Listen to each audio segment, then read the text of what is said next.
Hey, what is up, everyone? Welcome to the Crack House Chronicles. I am Donnie, your host, and with me is a man that says, if it ain't broke, borrow money from it. It's Dale.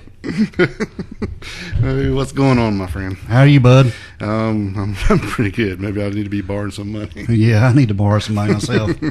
I need to find me a good loan officer with a low self-esteem or something. Yeah, no, slide it out the back door. That's it. There you go. All right, man. You got any shout-outs for us this week? Yeah, we got a few. Got one. The guy been begging, so we'll just go ahead and give it to him. Say we don't have to charge. We got folks to people do it begging for shout-outs? Yeah, we don't charge you to do it on Patreon. We'll just go ahead and give you one for free. All right. Anyway, we got a shout out to old Tyler from Kaiser.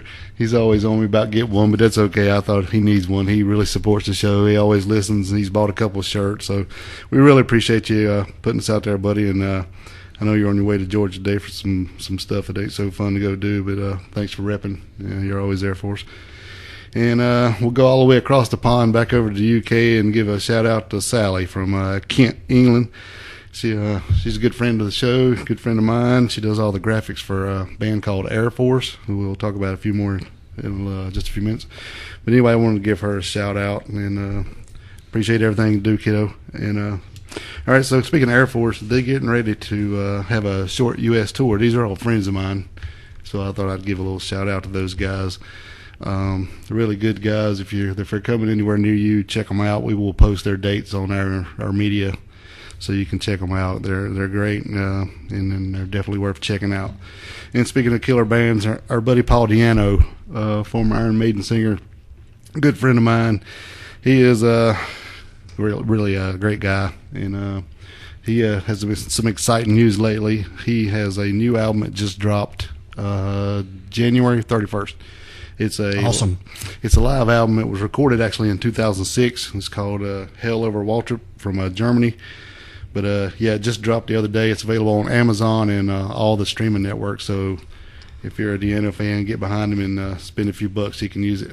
Check it out, guys. He's got a little some health issues and could use a few dollars. So anyway, get out there and help out and get yourself some great rock and roll. And with that, let's roll on. That's it.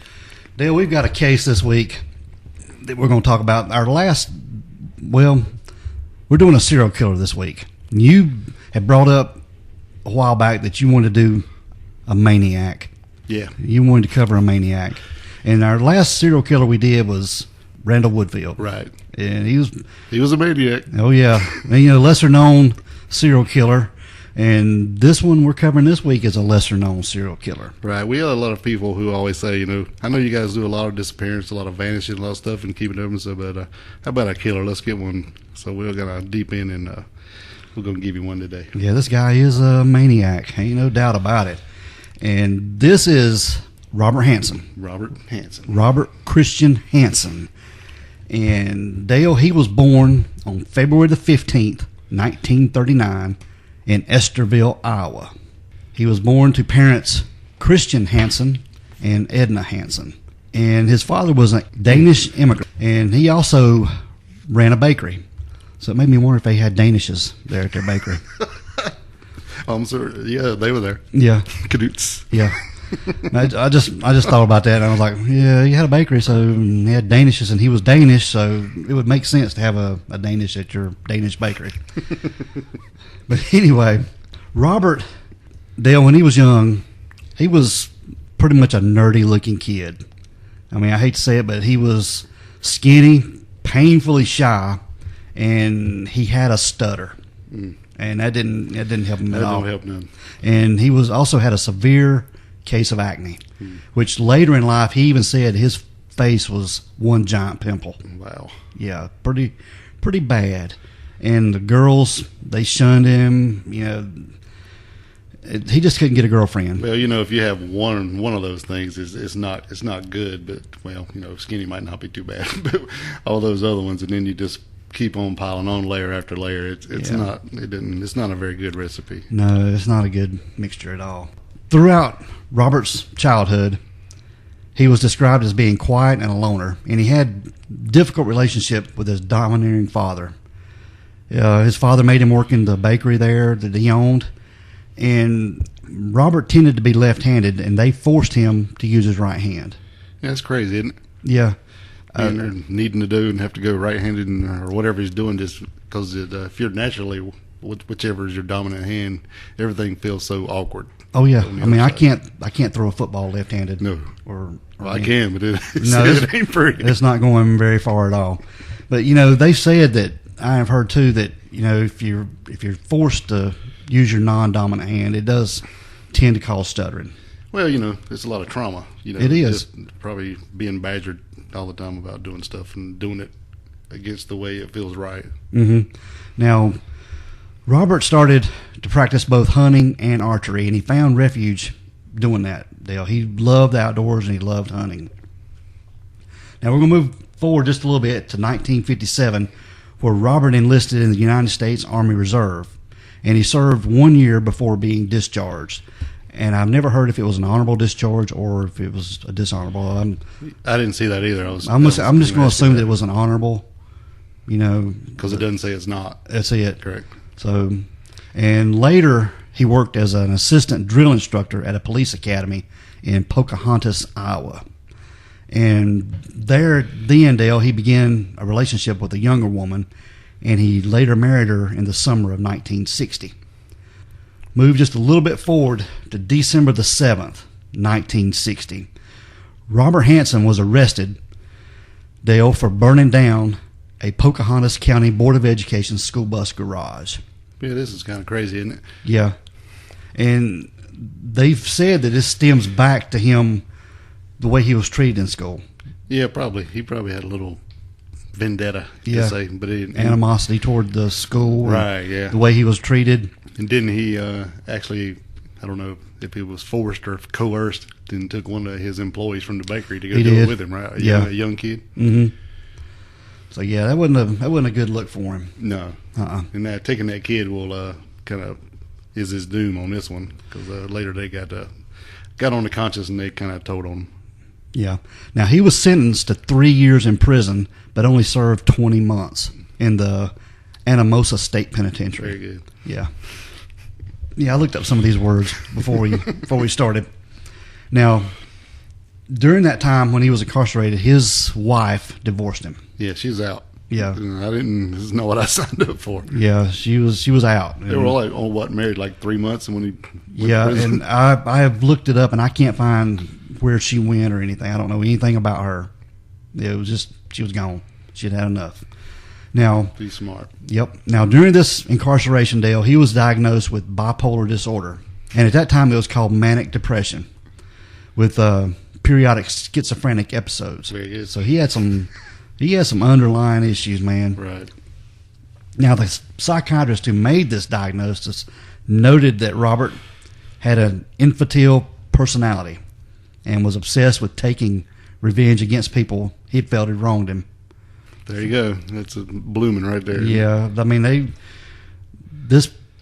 they knew. Yeah. Back then in 1960, he was harboring a lot of feelings. You can do what you want, but he's going to get you back. Yeah, I mean, I can imagine him the way he was treated in high school, or even younger than that, being made fun of. Oh yeah. Picked on, bullied. He was a recipe for disaster. I mean, to be a serial killer. He was a perfect target. You're right. Yeah. I mean, yeah. All right. Everything added up. Now, Dale, over the next few years, he was jailed several times for petty theft. And in 1967, he moved to Anchorage, Alaska with his second wife, who he had married in 1963. And they also had 2 kids together. Now, on the move to Anchorage, he was almost like turned around. He was well liked by his neighbors. He set several local hunting records. Yeah. I mean, he was a big game hunter. So got a fresh start when they moved to Pretty much. Nobody knew him, and nobody knew his past, and there he started a bakery business of his own. So even though he had a rough childhood with his dad, he did learn something and learn a good trade, and apparently he was really good at it. So he opened up a bakery and called it Hanson's Bakery in a strip mall there in Anchorage. Yeah, and they actually thrived. They were very popular. Yeah, doing very well with that bakery. So making a lot of money, and he was a pillar of the community. So everybody thought. Exactly. Didn't even expect him to be a serial killer. No, because a lot of the police force would go there and get their donuts and stuff. Well, that kind of sounds, what do you call it? Cliche, but you know. Yeah, but I mean, he was well respected. Good donuts is good donuts. A lot of good friends who were cops and hung out with them. Right. Now, in 1972, Robert was convicted of assault. He was placed on a work release program after serving only 6 months in prison. And in 1976, he pleaded guilty to larceny after he was caught stealing a chainsaw. And he said that he was going to give this chainsaw to his father as a present. So where was his parents living at this time? Do we know? I guess they were still back in Iowa. Right. So he's still a chainsaw from the local hardware department. Yeah. Okay. That he was going to give to his dad. And he was sentenced to 5 years in prison and required to receive psychiatric treatment for his bipolar disorder. And the Alaska Supreme Court reduced his sentence, and he was released with time served. So far, everything he's done, A slap on the wrist. Yeah. Pretty much. He's got some time, and then they go, well, maybe not. Go on home. Yeah. So what? The longest he served was like a couple months or something, right? Yeah. Okay. All right. That kind of comes into play a lot. If you notice that. Yeah. Same thing with Woodfield. Yeah. Woodfield got off a lot. Right. And this is pretty much the same lines. Yeah. I'm traveling on the same road right here. Yep. Okay. All right. Now we're going to move forward just a little bit more, Dale, to June 13th, 1983. And this is when 17-year-old Cindy Paulson escaped from Robert Hansen while he was trying to load her into his Piper Super Cub plane. Now, Robert did get a pilot license. He would go out hunting. You know, he would take his plane, he would take his boat and different things out and go hunting. So this is where he went and done his trophy hunting. He would fly out in the wilderness and look for big game. Exactly. Gotcha. Now, Cindy escaped while he was trying to load her into his Super Piper Cub plane, and she told the police he had offered her $200 to perform oral sex, but that when she got into his car, he pulled a gun on her and drove her to his home in Muldoon, Alaska. Now, there, Dale, he held her captive, tortured her, raped her, and sexually assaulted her. She mentioned that after he chained her by the neck to a post in the basement, Hanson took a nap on a nearby couch. Well, that's probably pretty tiring work. Yeah, I mean, yeah. No, I'm just kidding. So where is the wife and kids at this time? How do you get away with We're going to get to that. Robert was notorious for sending them on vacations. He would pack the kids and the wife up and send them off. So that's why he didn't have money to buy a chainsaw. He's always sending them off. Yeah. He would send them on vacations and different things so he could... Okay, so they'd be gone for like a week or so, and so then he would play. I guess he would do his Gotcha. Okay. his dirty deeds. Like I said, you know, he took a nap after he assaulted Cindy Paulson. Great. But during that time, she would notice things around the house there in the basement while she was chained up. She noticed all the deer heads on the walls, the trophies, the different things around. Right. Lots of taxidermied heads. Oh, yeah. I guess you'd say. His trophies. Right. Now, when Robert woke up, Dale, he put her in his car and took her to Merrillfield Airport, where he told her he intended to take her out to his cabin, which was a shack on the Knik River, and in the area that was only accessible by boat or bush plane. Wow. Yeah. And Cindy crouched down in the back seat of the car with her wrist cuffed in front of her body, and she saw a chance to escape when Robert was loading stuff into the cockpit of his airplane. Right, yeah. He left her in the car, hid down behind the seat, and so he was taking all supplies and putting them in the plane. It was a tiny plane too, right? Yeah, it was a Cub's not very big, right? Piper like Super a two-seater Cub or something. Piper Super Cub. Right. And it's just a very small single engine plane. Now, while Hanson's back was turned, Cindy crawled out of the back seat, opened the driver's side door, and ran toward nearby 6th Avenue. Now, she later told police that she had left her blue sneakers on the passenger side floor of his car as evidence that she had been in the car. And Robert panicked and chased her, but Cindy made it to 6th Avenue and managed to flag down a passing truck, Dale. And the driver of that truck was Robert Yount. And he was alarmed by Cindy's appearance. She was barely dressed, hands cuffed, bleeding, and she looked disheveled. She was pretty rough shape. Well, I guess they've been chained up for who knows how long, maybe a week or so, and then pretty weak, chunked in the back of the car and scared to death. Yeah. And she told him she needed to go to the Mush Inn motel. And he drove her there, where she jumped out of the truck and ran inside. And she pleaded with the clerk to phone her boyfriend at the Big Timber motel. And then Robert Yount, who picked Cindy up, continued on to work, where he called the police to report, he had found a barefoot woman who was handcuffed. When the Anchorage Police Department officers arrived at the Mush Inn, they were told that the young woman had taken a cab to the Big Timber motel. Right, so she went into the Mush just to use the phone? Yeah. Okay.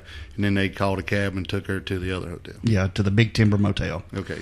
Now, when the Anchorage Police Department arrived at the Big Timber, they found Cindy still handcuffed and alone. They took her to the headquarters, and there, where she described the perpetrator. And Hanson, when questioned by the police department, denied these accusations, Dale, stating that Paulson was just trying to cause trouble because she would not pay him for her extortion demands. Yeah, he was saying that she was trying to charge him a lot of money and was just lying about the whole incident. Yeah, it was just pretty much he said, she said kind of thing. Because that's usually when you're lying about something, you always handcuff yourself and run around with bleeding arms like you've been tied up for a week. But all right, go ahead. All right. Now, Dale, let's talk about this right here.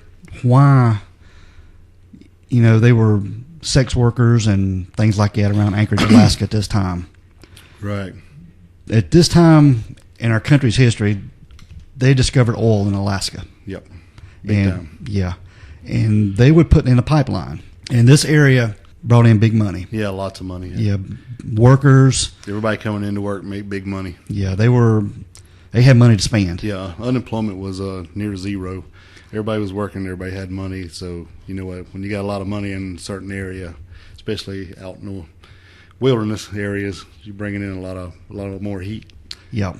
So this time in Anchorage, Alaska, there was a lot of sex work going on. Yeah, brought in sex workers, topless dancers, the mob, drug dealers, anybody who's going to get some cash money, they was going to go get it. Yep.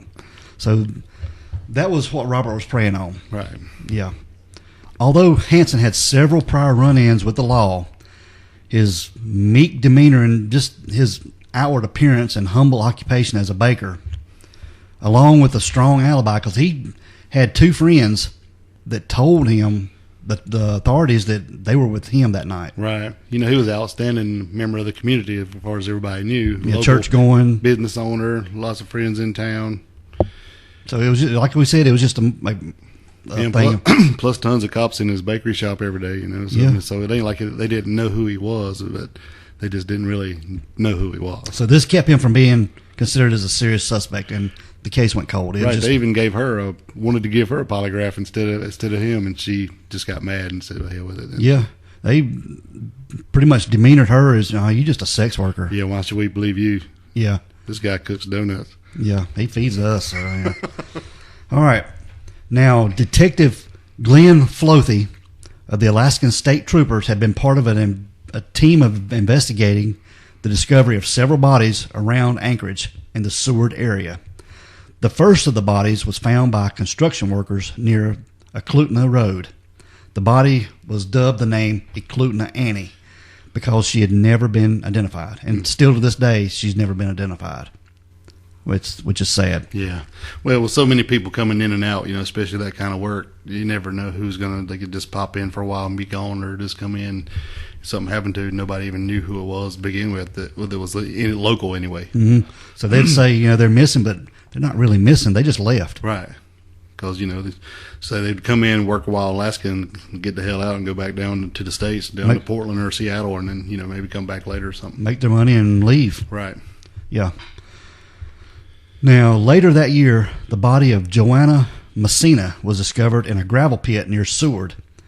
And in 1982, the remains of 23-year-old Sherry Morrow was discovered in a shallow grave near the Knik River. Flothy now had three bodies of what looked like one killer. Yeah. Everything looks similar, didn't it? Yeah. And in the grave of Sherry Morrow, that's where they found the .223 caliber shell casing. Correct. Yeah. So they were trying to find somebody that used that caliber of bullet. Floethy contacted the FBI, and he talked to Special Agent Roy Hazelwood and requested them with the help of a criminal psychological profile. Now, this was new stuff back in the early 1980s, Dale, and nobody knew much about it. Right. Now, Special Agent Roy Hazelwood of the FBI thought the killer would be an experienced hunter with low self-esteem and have a history of being rejected by women, and would feel compelled to keep souvenirs of his murders, such as jewelry and other artifacts. He also suggested that the assailant might stutter. That's crazy. Which was like, wow. Yeah, I mean, every little bit of everything you could think about this guy, he nailed it. Yeah, Detective Glenn Floethy of the state troopers talked to Hazelwood. He got to telling him what he knew about the killer. He said, "Don't tell me about the killer. Tell me about the victims. Then I'll tell you about the killer." Wow. Yeah, so he pretty much nailed. He nailed it. Plus, the guy had a plan. He described Robert Hansen to a T. To a T, yeah. Yeah. Floethy investigated possible suspects until he reached Hansen, who fit the profile and owned a plane. Now, supported by Paulson's testimony and Hazelwood's profile, Floethy, along with the Anchorage Police Department, secured a warrant to search Hansen's plane, vehicles, and home. Now, Dale, on October the 27th, 1983, investigators uncovered jewelry belonging to some of the missing women, as well as firearms in a corner hideaway of Hansen's attic. They also found an aviation map that he kept with X's marked on it, which was hidden behind Hansen's headboard where he slept with his wife. Crazy. Yeah, that blew my mind when I heard that. Now, many of these marks matched the sites where prior bodies had been found. So basically, he was just marking his hunting grounds on his aviation map. Yeah. And they later discovered that some of those had been unexplored. Now, when Robert was confronted with this evidence in his home, he denied it as long as he could, and eventually began to blame the women and try to justify his actions. He even told them, I do have a past record. I've been convicted of some of this stuff, but it doesn't have anything to do with my current life. Right. He denied everything. But eventually, Robert confessed to each of the item of evidence that was presented to him, and he admitted to a spree of attacks against Alaskan women starting as early as 1971. Hansen's earliest victims were young women, usually between the ages of 16 and 19, and not sex workers, unlike the victims who led to his discovery. Right. And so when we started, we said this guy was a maniac. And, we kind of went through it there, but really, if you think about it, what this guy was doing, he would go out, he would find him a sex worker. It didn't matter if it was somebody in a topless bar, if he just picked a girl up off the street. He would offer her money to do whatever, say it was a photo shoot or some kind of sexual favor. He would get them in the car, and once they're in the car, he would pull a gun on them, take them back to his house, take them down in his basement, which he called his den. And most of the time it was when his wife and kids were away, and a lot of times he called it his summer project. So that means he had a week or so by himself alone at home to do what he wanted to do. He would take them down in the basement, he would chain them to a pole, do what he wanted to, rape or whatever. For several days or up to a week, and always leave them chained, handcuffed to that pole, or chained around the neck in a lot of cases. Then after he had them for so long and they were in weakened condition and it was about time for the family to return, he would take them to the airport, put them in his plane, fly them out to the Canuck River, to his hunting grounds. He would get out there and make them promises that he was going to let them go, sometimes stripping them down to nothing in handcuffs, only with a ace bandage around their eyes, sometimes just let them go. Like a blindfold or something? Yeah. So, and it was even reported to one that he said that it was just funny to him one time. He let one go. She was naked, handcuffed with an ace bandage around her head, and she just run around in circles screaming as he just stood there and watched her with his Ruger 14 ready. And then what he would do is, once they ran, he would let them run so far, and then he would shoot them in the leg.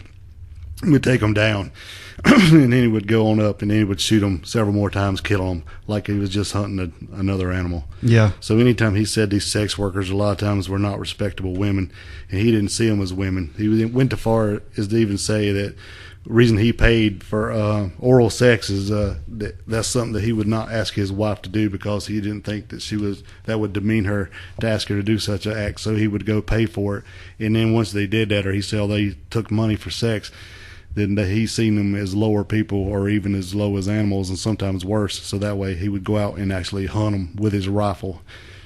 And then, so that's pretty much why I say this guy was a maniac. It's just crazy. He's all the definition of a maniac. Right. Just hunting them like an animal. And sometimes worse than hunting them like an animal, because he would chain them up and get them so weak they couldn't get away even if they had a chance. But out in the middle of the wilderness, you can imagine how cold it is out there.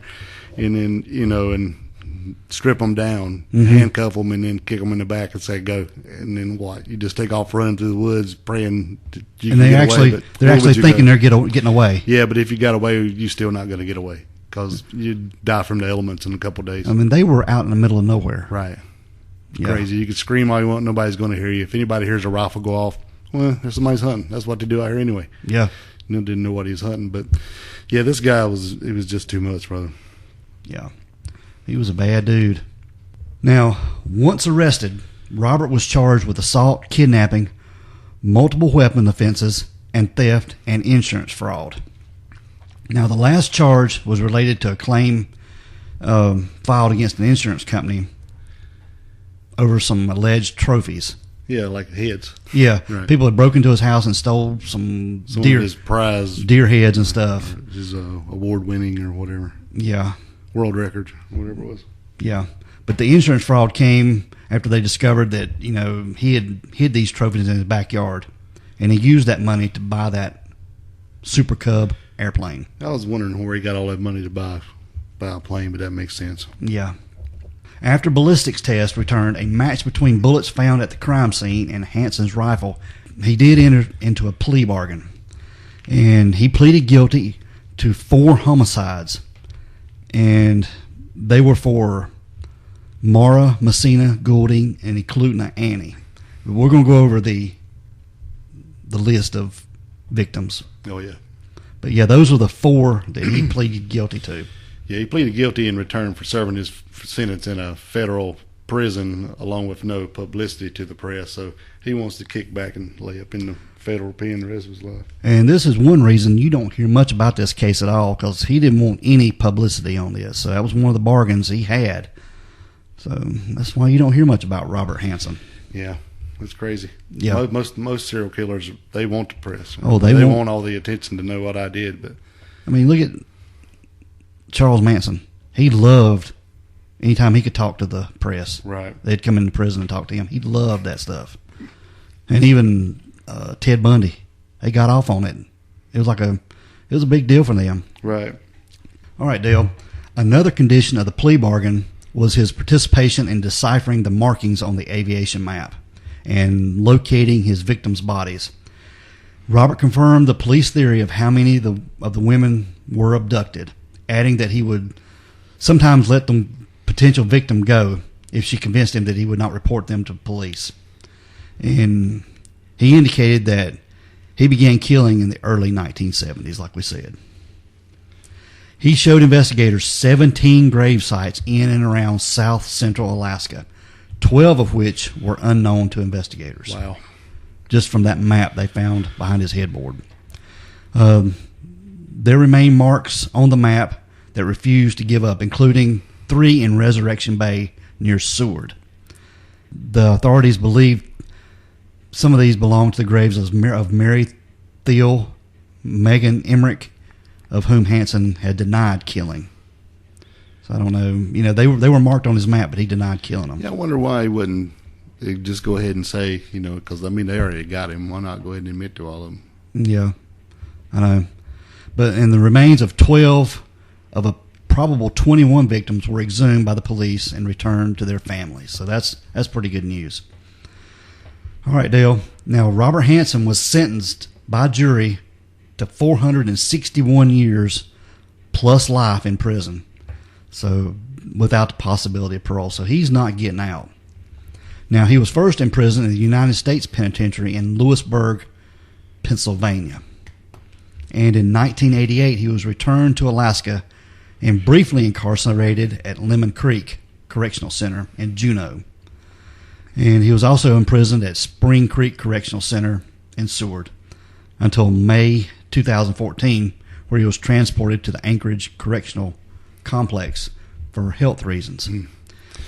So I don't know what health reasons he had or what ailments he had. I hadn't seen that either, but I just saw that they moved him there because they had a medical facility on site. Yeah, and Robert Hansen died on August the 21st, 2014, at the age of 75 at the Alaska Regional Hospital in Anchorage.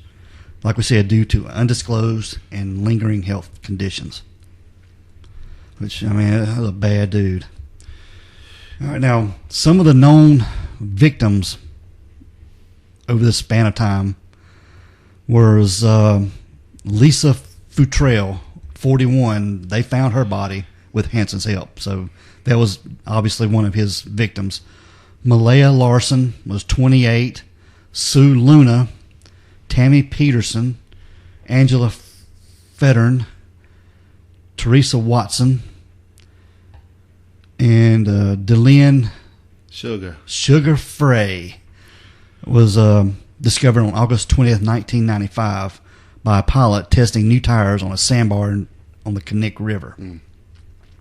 Paula Goulding, her body was admitted and acknowledged was found by Hansen.